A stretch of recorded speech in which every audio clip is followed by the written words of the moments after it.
साथियों नमस्कार। जनता दरबार टीवी में आपका स्वागत है। और आज हम रोहतक में हैं, जहां पे हरियाणा संयुक्त किसान मोर्चा की मीटिंग थी। और हमारे साथ फिलहाल बातचीत के लिए किसी परिचय के मोहताज नहीं हैं। बड़े ही जुझारू क्रांतिकारी नेता रवि आज़ाद हैं हमारे साथ। तो हम सीधा आपको ले चलते हैं रवि आज़ाद जी से। रवि भाई नमस्कार। जी जी, आपके सभी दर्शकों को नमस्कार, राम राम। रवि भाई, आज जो मीटिंग हुई है, पहले तो उसका एजेंडा और आगामी रणनीति मोटी मोटी बताइए। देखिए, लोकसभा के चुनाव हुए हैं और लोकसभा के चुनाव में जो संयुक्त किसान मोर्चा ने दिल्ली से जो अपील देशवासियों से की थी कि बीजेपी को आप सजा देने का काम करें, बीजेपी का आप विरोध करें, बीजेपी की पोल खोलें। संयुक्त किसान मोर्चा की कोल पे आपने देखा पंजाब से लेकर के हरियाणा और फिर उत्तर प्रदेश तक अलग अलग राज्यों में बीजेपी और उनके सहयोगियों से सवाल पूछे गए। शांतिप्रिय तरीके से गांव में महिलाओं ने सवाल किए, नौजवानों ने सवाल किए, किसान मजदूरों ने सवाल किए। उसके बाद संयुक्त किसान मोर्चा की अपील जो थी कि बीजेपी को जो हराए उस प्रत्याशी को वोट डालिए और डलवाइए, चाहे वो निर्दलीय हो या किसी भी दल का हो। तो जो बीजेपी नारा दे रही थी 400 पार का, उसका सपना चकनाचूर हो गया। बीजेपी को सीट मिली केवल 240। एक तरह से मोदी जी ने नैतिक समर्थन खो दिया और एक हारी हुई सरकार बेशर्मी के साथ सत्ता में बैठी है। हम ये सोच रहे थे कि सरकार बदली है, सरकार की सीटें घटी हैं, तो शायद सरकार की नीयत जो है वो किसानों के प्रति, मजदूरों के प्रति बदलेगी, लेकिन ऐसी कोई उम्मीद नजर नहीं आ रही। आप देखिए कि कैबिनेट की पहली मीटिंग में किसानों के लिए कोई प्रस्ताव पारित नहीं होता है।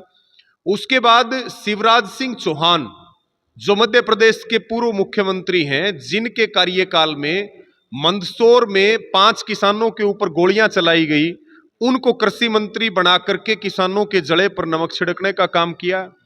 अब हमारे पास रास्ता केवल आंदोलन का है।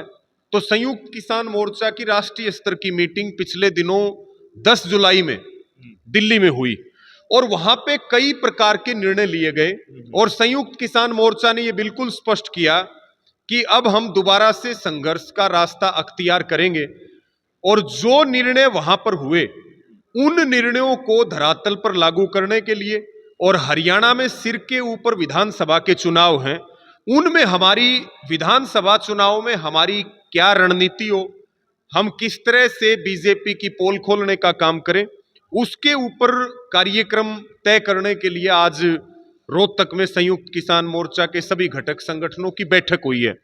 और इस बैठक में जो फैसले लिए गए हैं उसमें मुख्य रूप से है कि संयुक्त किसान मोर्चा ने फैसला किया 16, 17 और 18 जुलाई को तमाम जो हमारी मांगे हैं, जो हमारे राष्ट्रीय स्तर के इशू हैं, उनके ऊपर प्रदर्शन करते हुए बजट सेशन से पहले एक ज्ञापन हम राष्ट्रपति के नाम सौंपेंगे। 543 की 43 लोकसभाओं में राज्यसभा सांसदों को ज्ञापन देंगे और उसी ज्ञापन की कॉपी समय लेने के लिए, मीटिंग करने के लिए संयुक्त किसान मोर्चा तीसरी बार के प्रधानमंत्री मोदी जी को भी भेजेगा। मुद्दे हमारे बिल्कुल क्लियर हैं। हमारा मुद्दा है एमएसपी के ऊपर गारंटी।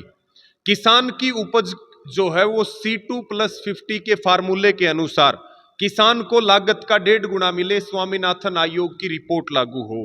दूसरा हमारा मुद्दा है किसान की कर्ज माफी, किसान की कर्ज मुक्ति। प्रधानमंत्री फसल बीमा योजना जो खुद प्रधानमंत्री के राज्य में नहीं है, वो बंद है वहां पर गुजरात में। अच्छा, क्योंकि उसमें कंपनियों को लाभ हो रहा है, किसान को लाभ नहीं हो रहा। हमारी मांग है कि इस योजना को किसान के लिए लाभकारी बनाया जाए। कर्जा मुक्ति की हम बात कर रहे थे, उद्योगपतियों के 16 लाख करोड़ रुपए माफ कर दिए, किसान के 16 पैसे भी माफ नहीं किए। इसी प्रकार से हमारा मुद्दा है अग्निवीर का।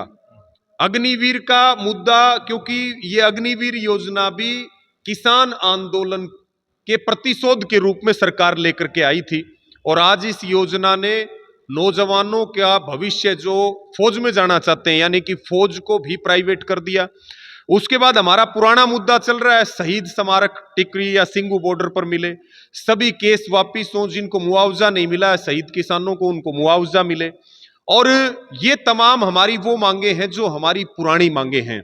इसमें संयुक्त किसान मोर्चा ने अब की बार कुछ नई मांगों को भी जोड़ा है, जैसे भूमि अधिग्रहण के कानून को 2013 वाला जो कानून है उसको लागू करना। आपको पता है 10 साल से सर्कल रेट नहीं बढ़े हैं, जमीन को लूटा जा रहा है। सरकार अभी मेवात का मैं उदाहरण दूं आपको, 45 लाख रुपए में 1 किला खरीद करके किसान से आईएमटी के नाम पे एचएसआईडीसी ने उसको 17 करोड़ रुपए का बेच दिया कंपनी को।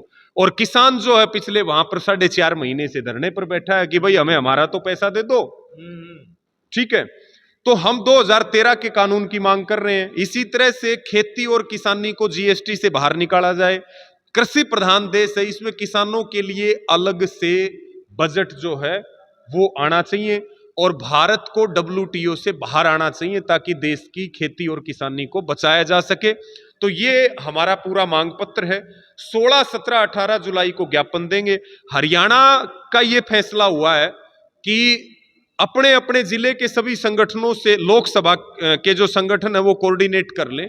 10 लोकसभा सीटें हैं, 5 राज्यसभा की सीट है जिसमें 4 सांसद हैं, 1 खाली है अभी।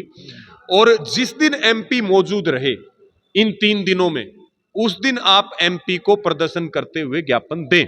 दूसरा जो फैसला यहां से हुआ है वो हुआ 9 अगस्त को। आपको पता है 9 अगस्त बहुत महत्वपूर्ण दिन